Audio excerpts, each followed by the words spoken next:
हर हर महादेव। भक्तों, आप सभी का स्वागत है आज के मंगलकारी सत्संग में। क्या आप जानते हैं कि स्वयं शिव के मुख से निकले इस शिव पुराण को सुनने का भी एक विधान है। यह केवल कथा नहीं, यह जीवन की सबसे बड़ी औषधि है।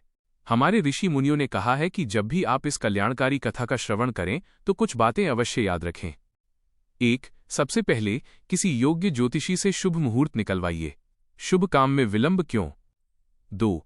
कथा स्थल को केले के खंभों, फूलों और ध्वजाओं से ऐसे सजाइए मानो आज आपके घर स्वयं महादेव पधार रहे हों। 3. और हाँ, केवल मंडप ही नहीं, स्वयं को भी सजाइए।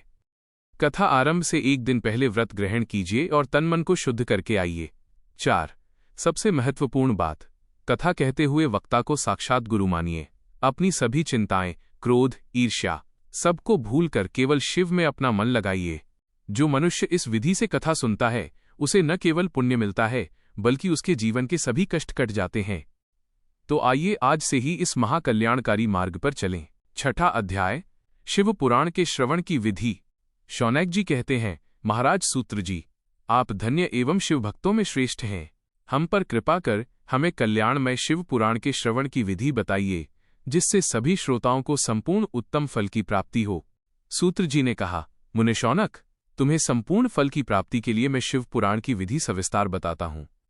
सर्वप्रथम किसी ज्योतिषी को बुलाकर दान से संतुष्ट कर उससे कथा का शुभ मुहूर्त निकलवाना चाहिए और उसकी सूचना का संदेश सभी लोगों तक पहुंचाना चाहिए कि हमारे यहाँ शिव पुराण की कथा होने वाली है। अपने कल्याण की इच्छा रखने वालों को इसे सुनने अवश्य पधारना चाहिए।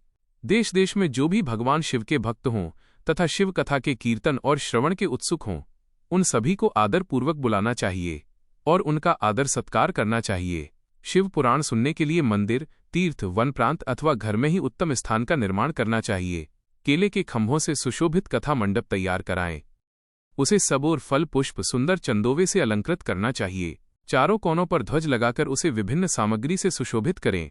भगवान शंकर के लिए भक्तिपूर्वक दिव्य आसन का निर्माण करना चाहिए तथा कथावाचक के लिए भी दिव्य आसन का निर्माण करना चाहिए। नियम पूर्वक कथा सुनने वालों के लिए भी सुयोग्य आसन की व्यवस्था करें तथा अन्य लोगों के बैठने की भी व्यवस्था करें। कथा बांधने वाले विद्वान के प्रति कभी बुरी भावना न रखें। संसार में जन्म तथा गुणों के कारण बहुत से गुरु होते हैं, परंतु उन सब में पुराणों का ज्ञाता ही परम गुरु माना जाता है। पुराण वेत्ता शांति, साधु, ईर्ष्या पर विजय प्राप्त करने वाला और दयालु होना चाहिए। ऐसे गुणी मनुष्य को इस पुण्यमयी कथा को बांधना चाहिए। सूर्योदय से 3:30 पहर तक इसे बांधने का उपयुक्त समय है। मध्याह्न काल में 2 घड़ी तक कथा बंद रखनी चाहिए ताकि लोग मलमूत्र का त्याग कर सकें। जिस दिन से कथा शुरू हो रही है उससे एक दिन पहले व्रत ग्रहण करें।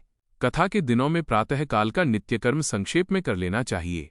वक्ता के पास उसकी सहायता हेतु एक विद्वान व्यक्ति को बैठाना चाहिए जो कि सब प्रकार के संशयों को समझाने में कुशल हो।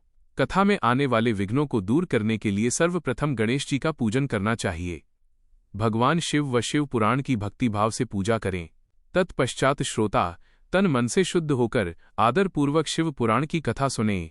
जो वक्ता और श्रोता अनेक प्रकार के कर्मों से भटक रहे हों, काम आदि 6 विकारों से युक्त हों, वे पुण्य के भागी नहीं हो सकते।